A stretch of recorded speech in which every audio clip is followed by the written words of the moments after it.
수요 리바이블에 오신 여러분을 주님의 이름으로 사랑하고 축복합니다. 자, 지난주에 우리가 엘리야 이야기를 집중해서 들었습니다. 오늘부터는 열왕기 하의 이야기를 보면서 오늘은 특별히 엘리야의 제자였던 누구? 엘리사 이야기를 좀 중점적으로 보려고 합니다. 우선 엘리사 이야기를 듣기 전에 좀 열왕기상, 열왕기하 구분 좀 해보고, 그리고 열왕기하에 어떤 내용이 있는지 우리 큰 그림을 먼저 그리고 말씀 계속 이어가도록 하겠습니다. 자, 열왕기상에서는요 분열된 왕국을 보여줍니다. 그래서 이 나라가 이스라엘의 통일 왕국, 사울, 다윗, 그 다음에 솔로몬으로 이어졌던 이 통일 왕국이 어떻게 해서 분열이 됐고, 이 분열된 왕국이 제각기 어떤 길로 걸어갔는지를 보여줍니다. 거기서 끝이 나요. 그리고 열왕기 하에 이르면은 이제 북이스라엘과 남유다의 모습을 하나하나씩 보여줍니다. 하나하나씩 보여주는데 이게 이제 번갈아 가면서 나와요. 어떤 데 번갈아 가면서 나오고 어떤 데 이어서 나오기도 해서 요 읽는 그 방법, 지난주에 여러분에게 나눠드렸던 그 유인물의 표를 보고선 읽으시면 헷갈리지 않는데, 그냥 읽으면은 이 사람이 북이스라엘의 왕인가 남유다의 왕인가 헷갈리기도 합니다. 여러분 비교해가면서 잘 읽으면 되는데, 결국 무슨 이야기냐 하면 열왕기 하는 이 분열된 왕국이 어떻게 망해가는지, 어떻게 산산이 부서지는지에 대한 이야기를 담고 있는 것이 열왕기 하의 이야기입니다. 이왕이면 해피엔딩으로 끝나면 좋겠죠. 우리의 삶도 해피엔딩으로 끝났으면 좋겠어요. 여러분의 삶이 해피엔딩으로 마무리되기를 바랍니다. 예, 해피엔딩으로 마무리되기를 원합니다. 그러니까는 시온이도 아멘 소리 하잖아. 그렇죠? 아멘 소리 하잖아요. 그렇죠? 그러니까 여러분들도 여러분의 끝이 좋기를 바랍니다. 열왕기 하는 근데 끝이 좋지 않아요. 파국으로 치닫습니다. 자, 멸망, 포로, 유배, 뭐 이런 이야기가 열왕기 하에 나오게 되는데, 두 왕국 남유다와 북이스라엘은 선지자들이 계속해서 예언하고, 야, 그 길로 가면 안 돼, 그 길로 가면 안 돼, 다른 길로 가야 돼, 주님께서 말씀하시는 게 우리 정체성을 좀 기억해야 돼 라고 호소를 하지만 철저하게 무시됩니다. 철저하게 무시됩니다. 오히려 이 거짓 선지자, 하나님의 이 뜻을 왜곡하고 하나님의 뜻을 반대로 이야기하는 선지자들이 크게 히트합니다. 인기 있는 목사님이 되는 거예요. 쉽게 얘기해가지고선 좀 바르게 얘기했으면 좋겠는데, 근데 바른 이야기를 하는 선지자들은 오히려 어떻게 됐을까? 핍박당하고 무시당하고, 그리고 사람들로 하여금 미움을 사게 됩니다. 예, 그렇게 돼요. 그리고 왕들은요, 예언자들이 말한 그 길로 가지 않고 자신의 왕권을 그냥 왕권을 안정시키고 왕권을 유지하는 것만 그냥 혈안이 되었어서 정치하고, 그래서 백성들의 삶, 물론 악한 왕이라고 그래서 백성들의 삶이 다 피폐했던 것은 아닙니다. 하지만 하나님의 길로 걸어가지 못하고 북이스라엘에 있었던 모든 왕들은 여로보암의 길로 걸어갔더라 라는 것으로 표현될 만큼 왕들은 하나님의 길을 따라가지 않았던 겁니다. 자, 분열 왕국에 대한 기록은 열왕기상 12장부터 열왕기하 17장 초반에 나와 있는데요. 열왕기하 17장에는 특별히 북이스라엘이 멸망하는 모습이 그려지고요. 18장부터는 이제 북이스라엘이 멸망했으니까 남은 거는 남유다밖에 없으니까 남유다에 대한 이야기만 나옵니다. 근데 열왕기서를 읽을 때 이 열왕기서의 이름이 킹이잖아요. king, 그렇죠? 킹이기 때문에 왕들의 이야기로 읽기 쉽습니다만, 사실은 왕들에 대한 이야기는 양념일 뿐입니다. 진짜 이야기는 뭐냐 하면, 신실한 제사장들과 선지자들이 진짜 하나님 나라를 보존하고 하나님 나라를 보호하기 위해서 얼마나 큰 노력을 했는가 맞서 싸운 이야기가 바로 열왕기의 이야기입니다. 그러니까 열왕기서를 읽을 때는 왕들의 이야기, 왕들의 행적 보는 것 좋습니다. 재밌어요. 재밌는데 과연 그 열왕기에 나와 있는 그 왕들의 행적을 통해서 주님께서 무엇을 말씀하시고자 하는지, 그리고 그 왕들의 행적을 통해서 과연 그 악행들을 통해서 악행들로 말미암아 선지자들이 얼마나 큰 노력을 했는지 바로 하나님 나라의 관점에서 보는 것이 유익하다라고 여러분에게 말씀을 드리고 싶습니다. 자, 열왕기하, 자, 어떻게 구성이 되어 있느냐? 1장부터 8장까지는 북이스라엘의 18번째 왕인 아하시아로부터 시작이 되어서 엘리사의 사역에 집중이 됩니다. 오늘은 이 부분을 좀 읽을 거고요. 그리고 9장부터 16장까지는 10명의 이스라엘의 왕, 그리고 8명의 유다 왕의 이야기를 교차로 기록하고 있어요.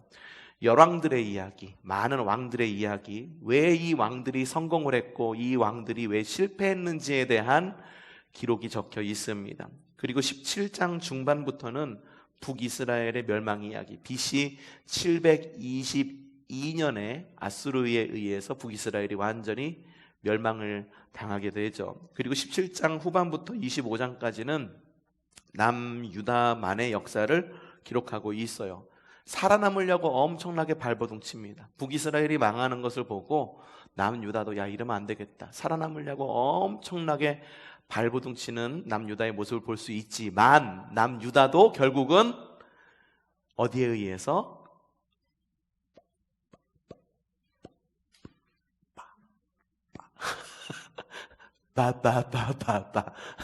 바벨론에 의해서 멸망을 하게 됩니다. 자, 한번 우리 열왕기 상 결말과 열왕기 하 이어서 함께 한번 세부적인 내용 좀 들여다보도록 할게요.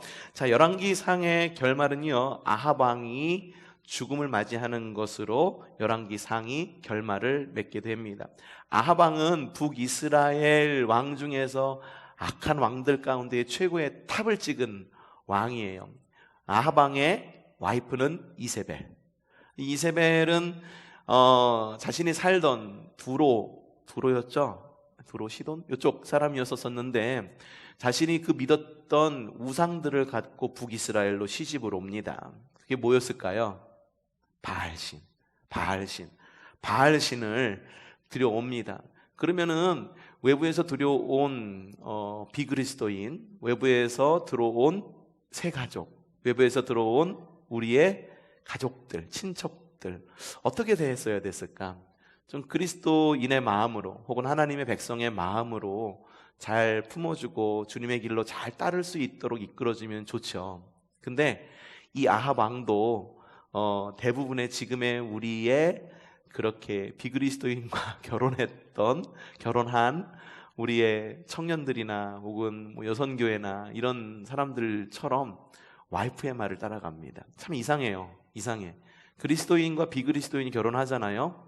그러면은 비그리스도인이 그리스도인이 되는 게 아니라 그리스도인이 비그리스도인이 되는 경우가 훨씬 더 높아요. 확률적으로 훨씬 더 높습니다. 그러니까 한 주만 쉬자, 뭐 이렇게 되는 거겠죠. 한 주만 어디 캠핑 가자, 뭐 그러다 보면은 한 주 빠지는 게 몇 주? 2주가 되고, 2주 빠지는 게 3주가 되고, 3주가 한 달이 되고, 한 달이 2달이 되고, 2달이 반년이 되고, 반년이 1년이 돼요. 그렇게 놀다 보니까는 편하단 말이지. 주일 아침에 굳이 일찍 일어날 필요도 없이. 그러니까는 비그리스도인에게 끌려가요. 결혼은요, 선교를 목적으로 하는 것이 아닙니다. 선교를 목적으로 하는 것이 아니라 결혼은 행복하기 위해서 하는 거예요. 결혼은 행복하기 위해서. 선교를 목적으로 결혼한다라고 하는 거는 정말 불행한 결혼 가운데의 하나예요. 얼마나 그 가운데에 마음적 갈등이 많겠습니까? 교회 한번 가자 말하는 것 그렇게 하겠죠. 너 할 것 다 해. 단지 나 교회 나가는 것만 이야기하지 마. 우리 애도 데리고 가. 하지만 내가 주일날 뭐 하는 것에 대해서 터치만 하지 마. 그럼 너 잘 믿게 해줄게. 그래서 그 마음 가운데로부터 갈등이 오기 시작하는 거죠. 결혼을 할 때는요, 여러분, 그래서 되도록 저는 그리스도인이면 그리스도인과 결혼하기를 권장합니다.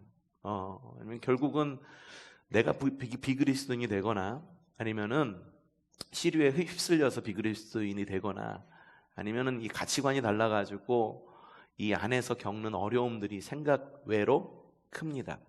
결혼할 땐 그래요. 결혼할 때는 뭐든지 간이고 쓸개든지 다 빼주고 싶어 합니다. 그래서 나랑 결혼만 해주면 나 교회도 열심히 나갈게.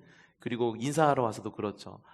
딸만 주시면, 아들만 주시면 저 교회 열심히 나가겠습니다 라고 약속을 받고 결혼을 합니다. 또 다른 경우에는 그런 경우가 있어요. 아우, 나 요것만 해주면 나 요것만 해주면 교회 열심히 나갈게. 뭐 비싼 물건을 사주면 교회 열심히 나갈게. 아니면은 내가 바라는 게 요건데 오토바이만 좀 타게 해주면 교회 나갈게. 뭐 이런 경우가 종종 있죠. 말 듣던가요? 안 들어요. 약속 어겨요. 결국은 어겨요. 그거 믿고선 여러분 재정 쓰지 마세요. 재정 쓰지 마세요. 아시겠죠? 그러니까 우리가 자녀들 결혼할 때 혹은 여러분 가족들 인간기도 시키기를 위해서 기도한다고 한다면 어떻게 하는 것이 옳으냐 하면은 내가 나의 행실로 그리스도인의 삶을 보여주는 게 가장 빠릅니다. 다른 모습. 평상시에는 남편이 조금 조금 벌이가 좀 시원찮다고 그래가지고선 들어오면은 이 쥐꼬리 같은 것을 어떻게 살려고 그러면서 막 땡땡 치는데 어느 날 갑자기 남편이 이 월급 봉투를 가져왔는데 남편이 그러는 거야. 여보 미안해. 내가 이것밖에 벌지 못했어. 그래도 이걸로 잘 생활해줘서 고마워. 이러면은 아내의 마음은 어때요? 사르르 녹아드는 거예요. 그날 저녁 반찬이 달라지는 거고. 혹은 아내가 그러는 거예요. 아내가 평상시 똑같이 말 그대로 쥐꼬리만한 월급인데 가져왔는데 남편이 툭 던지는 거예요. 남편도 좀 마음이 좀 상하는 거지. 그리고 자존심도 상하고 그거 벌어온 것에 대해서 더 벌어지 못한 건 미안한 마음도 있고. 근데 아내가 그러는 거예요. 어머 여보 고마워. 당신이 이렇게 나가갖고선 잘 벌어와가지고선 내가 집에서 이렇게 열심히 생활할 수 있네. 너무 고마워. 한 달 동안 너무 수고했고 고마워. 우리 아이들도 당신 모습 닮아서 행복한 가정 이룰 거야. 믿어 의심치 않아? 그러면 남편의 마음이 어떨까? 또 사르르 녹는 거예요. 그러면서 에이 그놈의 아무개 과장 말이야. 내가 좀 월급 좀 올려달라고 그랬습니까? 그러니까 그 탓이 가정으로 들어오지 않고 다른 곳으로 흘러가게 되고 우리 가정 가운데는 아름다운 것만 남게 되는 거예요. 가족 인간기도 시키는 게 그렇게 어려워요. 이 아합도 역시 마찬가지였었어요. 외부에서 들어온 이 철두철미한 아합 추종자였던 이 이세벨을 하나님께로 이끌지 못한 거지. 오히려 자기가 이끌러 간 거예요. 왕이라는 권력도 있고 힘도 있고 재력도 있어. 그런데 나는 와이프에 의해서 이리저리 흔들리네. 그리고 와이프가 나를 이 바알의 추종자로 이끄네. 그럼 어떡하겠어요? 갖고 있는 힘과 재력으로 여러 가지 이런 바알 신전을 엄청나게 많이 만들게 된 거죠. 근데 그 아합이 죽게 됩니다. 죽어요. 결국은 악인들도 결국은 죽어요. 악인들은 죽습니다. 그러면은 그리스도인은 안 죽을까요? 예, 그리스도인도 언젠가는 생명이 다합니다. 예, 생명을 다합니다. 어쩌면은 앞으로 몇 년 뒤에 못 보실 분들도 있을지도 모르고요. 그리고 앞으로 여러분들보다 제가 먼저 하나님 나라에 갈 수도 있는 거고요. 예, 그런 거예요. 그렇다고 해서 그것이 슬픈 결말이냐? 아니, 우리 믿잖아요. 천국에서 만날 소망으로 우리가 함께 하나님 나라를 이루어 가죠. 근데 그렇게 돼요. 근데 악인의 결말, 이 아합왕은 결국 죽습니다. 야, 이걸 너무 오래 이야기했다. 그러면서 열왕기 하가 시작이 됩니다. 역사적으로 아하시아로부터 시작이 되고요. 종교적으로는 엘리야의 승천, 그러니까 열왕기 하 2장부터가 이제 열왕기 하의 본격적인 시작이라고 보시면 되십니다. 엘리야의 승천이 있었어요. 그 다음에 바로 엘리사의 사역이 여러 가지가 소개되는데, 자, 이 엘리사 누구의 제자였다고요? 엘리야의 제자. 엘리야의 제자는 누구였다고요? 엘리사였다라고 하는. 근데 이 엘리사는 원래 농부였었어요. 농부. 열심히 농사 짓는, 씨 뿌리고 가꾸고 결실하는 농부였었어요. 그런데 그 마음 가운데 하나님에 대한 열심이 있었어. 그래서 하나님께서 선지자로 부르신 거예요. 여러분, 하나님은요, 하나님에 대한 열심이 있는 사람을 사용하시는 거예요. 예, 내가 쓰임받기를 원해요. 우리 가정이 쓰임받기를 원해요. 그러면은 그것부터 돌아봐야 되는 거예요. 내가 과연 하나님에 대한 열심이 있는가? 사역 열심히 하라는 이야기가 아니에요. 사역 열심히 하라는 얘기가 아니라 헌금 많이 하라는 이야기도 아닙니다. 나와가지고선 뭐 교회 뺑기 칠하라, 뺑기 오래간만에 듣는다, 페인트 칠하라, 뭐 그런 이야기도 아니에요. 하나님에 대한 열심이라고 하는 것은 주님만이 왕이십니다. 주님이 과연 내 마음 가운데 왕이신지, 그 왕이셨을 때에 하나님은 나를 사용하신다라고 하는 거죠. 주님에 대한 열심은 그랬어요. 그 배움에 대한 열심은 또 얼마나 또 이게 컸냐 하면은, 엘리야가 선생님이라고 그랬잖아요. 선생님이라고 그러셨잖아요. 선생님, 네, 선생님이라고 그랬잖아요. 엘리야의 뒤를 줄줄 따라다녀요. 엘리야가 너무 귀찮았던 것 같아요. 이 사람에 대해서도 엄청난 열심이 있었던 사람이에요. 배움에 있어서도 열심히 있었던 사람. 믿는 사람은 그래야 돼요. 기도만 열심히 하는 것이 아니라 여러분 실력을 키우셔야 돼요. 예.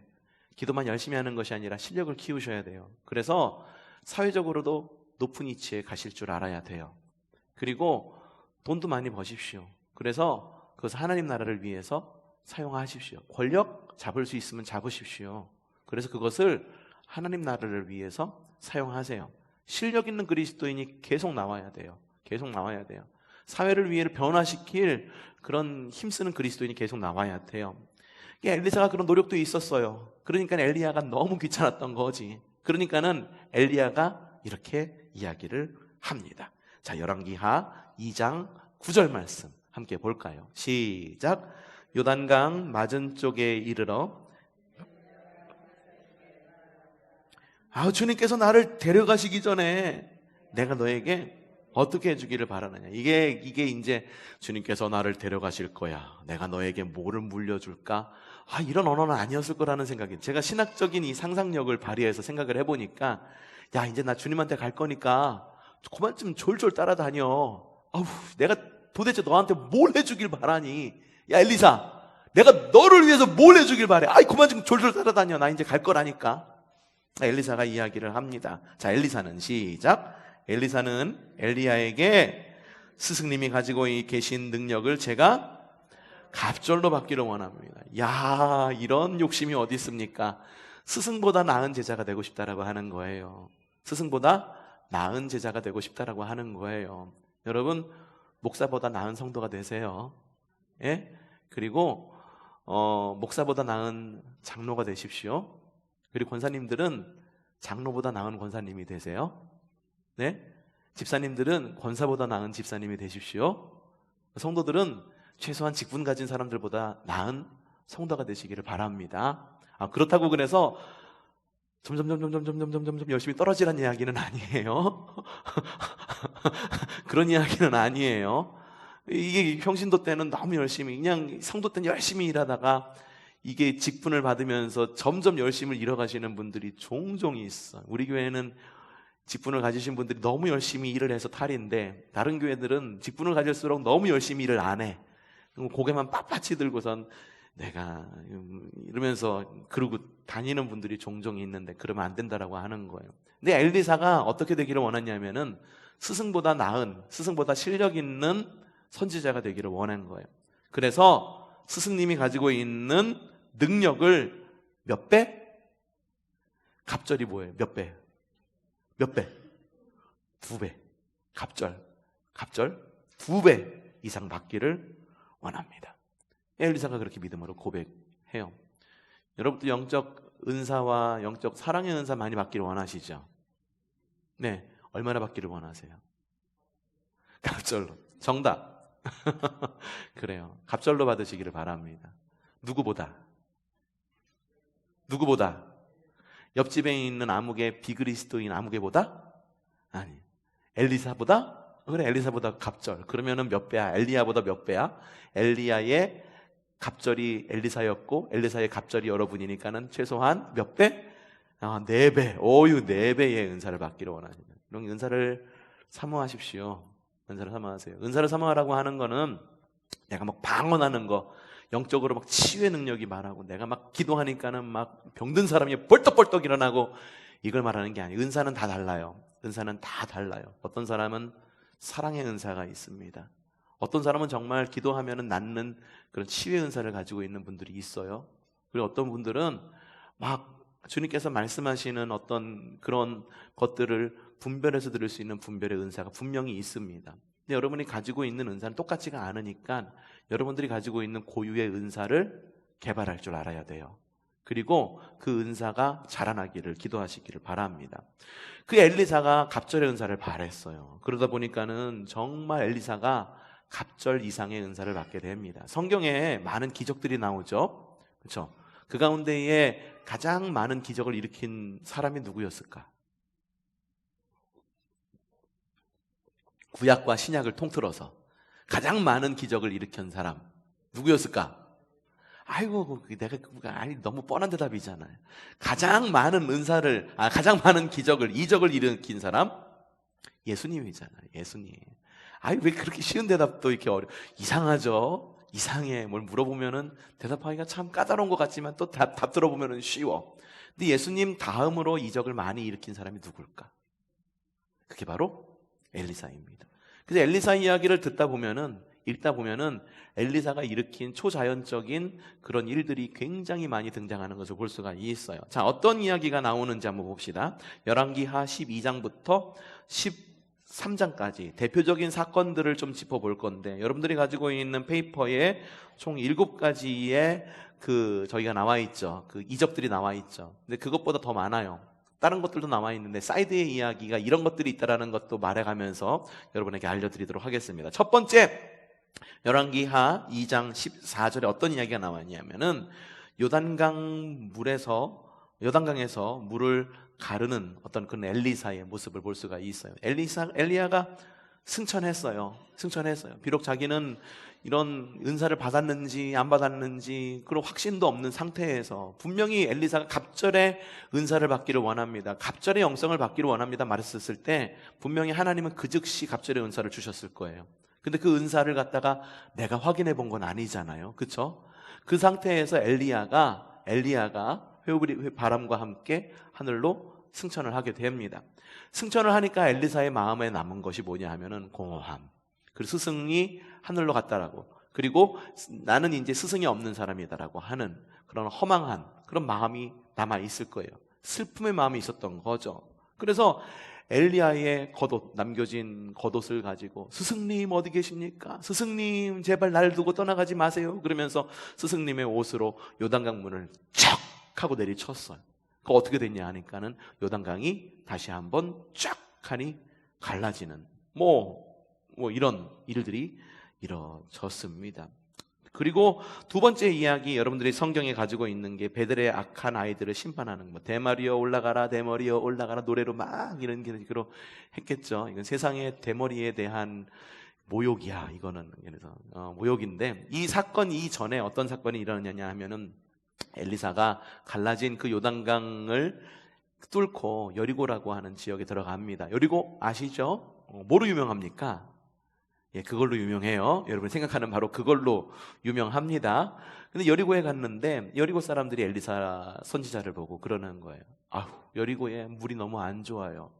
물이 너무 안 좋아서 이 물을 우리가 먹고 살지만 자꾸 이 물을 먹고 사니까는 임신한 여인들이 자꾸만 중간에 뭐라고 그러죠? 유산이 되고, 그리고 가축들도 건강하지 않아요. 이거 어떻게 해야 되겠습니까?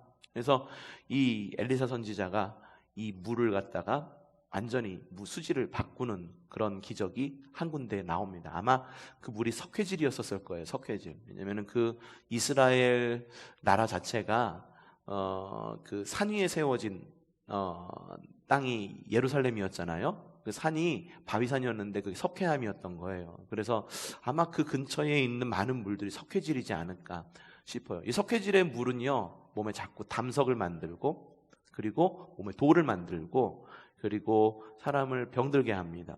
유럽에 가면은 강들이 아름다워요. 호수가 아름답고, 호수의 빛깔이 너무 아름답습니다. 에메랄드빛의 그런 호수들이 있는데, 에메랄드빛인 이유가 석회질이 많기 때문에 에메랄드빛이에요. 그래서 유럽에 가면은 물을 그냥 먹을 수가 없어요. 식당에 들어가서 지금 여러분 물 이렇게 맛있게 마시잖아요. 이렇게 생수를 가져다 줘서 맛있게 마시는데, 우리는 사실 수돗물을 틀어서 마셔도 그다지 큰 문제가 생기지는 않죠. 그렇죠? 예, 그래요. 혹시나 몰라서 생수를 사 마시는 거지만, 여기 유럽은 그렇지 않아요. 정말 생수를 사 마셔야 돼. 생수를 사 마셔야 돼. 그래서 유럽에 가장 발달되어 있는 게 탄산수, 굉장히 발달되어 있습니다. 물을 정화시켜 갖고 그 안에다가 이산화탄소를 넣어 갖고 톡 쏘는 물로 마시는 거. 그리고 생수 사업이 굉장히 활발하게 일어났어요. 났고 이미 퍼졌어요. 이미 퍼졌어요. 그래가지고선 그런 거니까. 근데 아마 이스라엘 여기가 아마 여리고가 아마 석회암이었던 것 같아. 그러니까 사람들이 먹고 그걸로 인해서 담석이 생기고 돌이 생기고 그런 일들이 종종 일어났던 거예요. 이 엘리사가 그 물을 담수로 만듭니다. 그 다음에 나오는 게 베델의 악한 아이들을 심판하는 이야기, 열왕기하 2장 23절부터 24절 말씀이 나옵니다. 이 엘리사 선지자하고 그리고 엘리야의 제자였던 제자들이 선지학교라고 하는 그런 어떤 하나의 공동체를 이뤄서 살았던 엘리야의 제자들이 엘리야 선지자를 찾다가 못 찾으니까 엘리사에게 옵니다. 그래서 엘리사의 제자로 곧바로 이어져요. 이 선지자들이 어느 성에 베델에 들어갔는데 이 아이들이 놀리는 거죠. 대머리여 올라가라, 대머리여 올라가라, 깐족깐족대면서 뭐라고 막 놀렸겠죠. 그럴 때는 막 이야기를 하는 거예요. 대머리여 올라가라라고 하는 말이 지금 이게 개역개정에는 올라가라라고 써 있는데 우리가 새벽기도 시간만에 읽는 세번역 성경에 뭐라고 되냐면 대머리여 꺼져라, 대머리여 꺼져라, 그냥 나가, 없어져 버려, 이런 이야기예요. 그러니까는 이 엘리야가 저주하니까는 암콤이 나와서 42명의 아이를 이렇게 죽이는 그런 일들이 일어나기도 해요. 왜 그랬을까? 이게 잔인하잖아요. 근데 왜 그랬을까? 여러 해석들이 있는데 하나의 설은 뭐냐 하면 엘리야의 승천을 비꼰 거다. 왜냐하면 그 당시에 선지학교에 다니는 선지자들은 아마 머리가 이렇게 벗겨졌던 것 같아요. 아니면 머리를 일부러 밀었던지. 그래서 대머리 올라가라 라고 말하는 걸 놀렸다라고 하는 거는 이미 승천한 엘리야의 승천을 비꼬아 그렇게 이야기한 거다. 잘해봐라, 승승 올라갔대요. 그래서 놀린 것. 그래서 엘리야의 승천을 무시했기 때문에. 또 하나는 뭐냐 하면은 영적 권위, 대머리라고 하는 것이 앞서도 이야기했듯이 선지자를 의미하는 거잖아요. 그렇기 때문에 대머리여 꺼져라, 물러가라 라고 말하는 거는 나는 영적 권위를 받아들일 수 없다, 나가라, 뭐 이런 의미로 받아들인 거예요. 그래서 저주를 내렸더니 다 이제 42명의 아이들이 죽임을 당했다. 그 다음에 여러분들이 가지고 있는 유인물에는 수넴 여인의 죽은 아이를 일으킨다라고 하는 그 이야기가 나오는데 그 중간에 또 있어요. 뭐냐면 여러분들이 잘 알고 있는 그 기름병, 마르지 않는 기름병 이야기. 그렇죠? 제가 와서 이거는 한 번도 설교한 적이 없는 것 같아요. 이 부분에 대해서 한 번도 설교한 적이, 이 부분 한번 제가 떼어서 한번 나중에 한번 시리즈로 또 한번 설교로 또 한번 엮어 드릴게요. 네, 기대하시란 이야기예요. 기대하시란 예고편, 여러분들의 트레일러 지금 여러분들에게 알려드린 거예요. 이 마르지 않는 기름병, 야 이거 어떡합니까? 이게 가뭄이 들어가지고 먹을 것도 똑 떨어져가지고선 엘리야가 어느 집에 방문을 했는데 그 집에 쌀도 떨어지고 기름도 떨어지고 파도 떨어지고 양파도 떨어지고 고춧가루도 다 떨어져 버렸네. 지금 팥값 많이 비싸죠? 그렇죠? 그래서 저희 집도 되게 아껴서 먹어요. 아껴서 잘 먹고 있습니다. 또 누군가 또 주셔가지고선 또 감사함으로 또 이렇게 먹기도 하지만 팥값이 비싸니까 또 아껴 먹게 되더라고. 이 집도 이제 죽을 날만 기다리면서 밀가루하고 이 기름을 아껴 먹었던 거예요. 그러니까 어떻게 하면 좋겠니? 엘리사가 물어보니까는 어떻게 좀 도와주세요 하니까는 옆집에 가서 그릇 좀 빌려와. 그릇을 빌려와서 할 수 있는 만큼 다 빌려왔니? 빌려왔어. 그러니까는 다 따르고 기름이 끊이지 않는 그런 풍요로운 어떤 그런 이야기가 나옵니다. 그 다음에 나온 게 수넴 여인의 죽은 아이를 일으킵니다. 수넴에 신실한 부부가 있었다라고 이야기해요. 수넴이라고 하는 지역에. 이 신실한 부부는 얼마나 신실했냐 하면은 엘리사를 언제나 모시기를 즐겨했던 사람들이요. 그래서 언제나 엘리사는 그 지역을 지나면서 이 부부의 집을 종종 들렸어요. 그래서 거기서 공개도 받고 그러면서 엘리사가 쉴 곳도 마련해 주고 그러면서 엘리사를 굉장히 극진히 섬겼던 여인이 바로 수넴 여인이었었어요. 근데 엘리사가 너무 감사하잖아요. 고맙잖아요. 내가 이 집에 무슨 복을 줄까라고 말하니까는 이 수넴 여인과 남편이 말하는 거예요. 저희가 아직 애가 없는데요. 그러면서 이야기하는 거예요. 그러니까 알았다라고 말했는데 이 둘은 믿지 않았던 거죠. 저희가 몇 살인데 또 애를 주신다고. 무슨 이야기가 또 떠오르죠. 그렇죠? 그렇죠. 무슨 이야기가 과거에 있었던 창세기에 나오는 무슨 이야기가 좀 떠오르죠. 그렇죠? 이 사람들도 똑같아서 믿지 못했던 거지. 그러니까는 믿지 못했는데 엘리사가 이 집안을 축복합니다. 그래서 그러자 그 부부 사이에 아이가 생겼어요. 느지막하게 생긴 아이예요. 날 거를 완전히 포기하고 생긴 아이였는데, 그만 이 아이가 이 일꾼들을 따라다니면서, 추수하던 때에 일꾼들을 따라다니면서 있었는데, 갑자기 이 아이가 엄마 나 머리 아파, 엄마 나 머리 아파 그러면서 갑자기 땡볕에서 푹 쓰러진 거예요.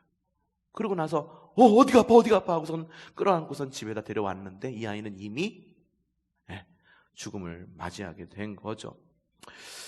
이 늦지막힌 얻은 아이가 죽었으니 얼마나 슬프겠어. 그러자 이 엘리사가 AS를 갑니다. 생명도 줬으니까 살려보자. 엘리사를 부릅니다. 엘리사가 갔어요. 그래서 죽은 아이의 눈과 입과 손을 대고선 이렇게 엎드려서 그 얼굴에 지팡이를 올려놓고선 이렇게 기도하니까는 그 아이가 재채기를 7번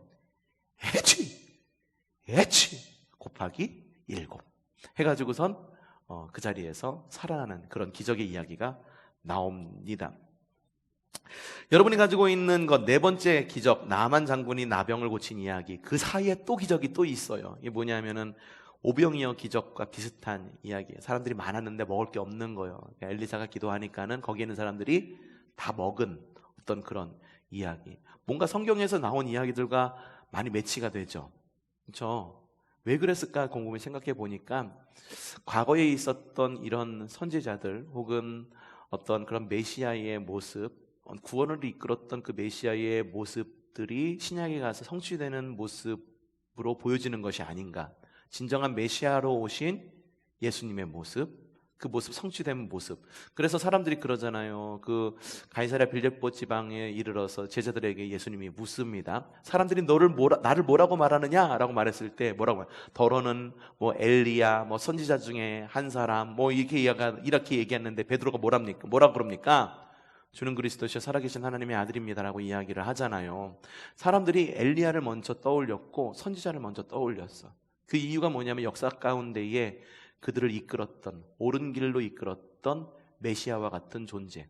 그 메시아가 오면은 엘리야가 다시 올 것이라고 믿었던 거예요. 구름 타고 하늘에 올라갔던 메시아가 다시 올 거라고 믿었던 거죠. 그래서 사람들이 예수님을 보고 엘리야 혹은 선지자 중에 한 사람이 아닌가라고 그렇게 물어봤던 거예요.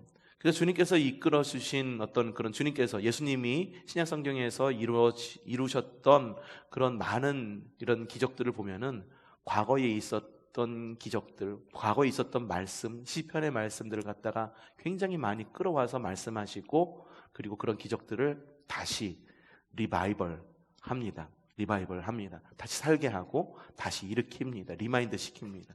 그러니까 진짜 메시아로 오신 주님에 대한 기록. 그리고 주님께서 다시 오실 때 어떻게 오신다고 그럽니까? 어떻게? 주님은 지금 하늘 부활 승천하셨죠. 하나님 오른편에 앉아 계셨죠. 그렇죠? 그 다음에 나중에 마지막 때 다시 오실 때 어떻게 오신다라고 말합니까? 찬송 있잖아요. 어떻게?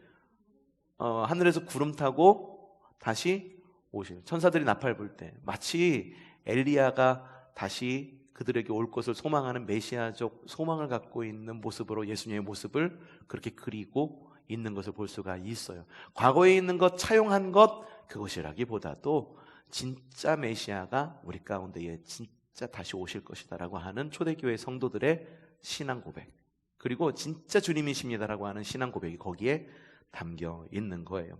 그 다음에 나아만 장군의 나병을 고치는 모습을 그리고 있는데 오늘은 여기까지 하도록 하겠습니다. 다음 주에 엘리사의 이야기 계속 이어서 보고 그 다음에 북이스라엘 그리고 남유다의 왕들의 이야기를 계속 듣도록 하겠습니다.